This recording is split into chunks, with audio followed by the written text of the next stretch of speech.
Magandang araw po. Pag-asa Weather Update. Alamin ang lagay ng panahon ngayong araw ng Biyernes, September 15, 2023. At latest update sa low pressure area na binabantayan sa loob ng Philippine Area of Responsibility.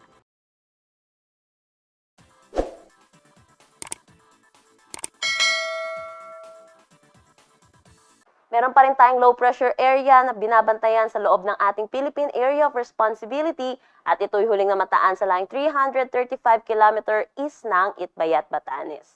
Nananatili naman mababa ang tsansa nito na maging isang ganap na bagyo.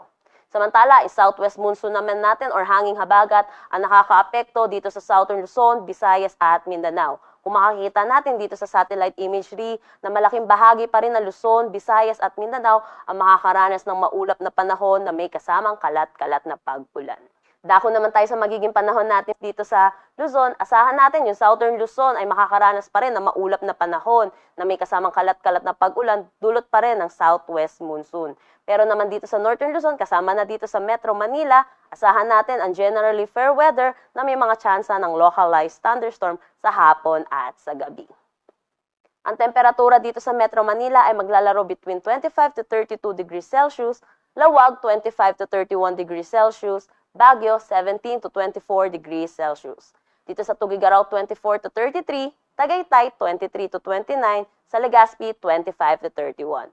Para naman dito sa Calayan Islands at Puerto Princesa, asahan natin ang 24 to 30 degrees Celsius. Dito naman sa Visayas, asahan natin yung western section ay makakaranas pa rin ng maulap na panahon na may kasamang kalat-kalat na pag-ulan, dulot pa rin ng southwest monsoon. Pero dito naman sa nalalabing bahagi ng Visayas, pati na rin sa kabuuan ng Mindanao, asahan ang generally fair weather na may mga tsansa ng localized thunderstorm.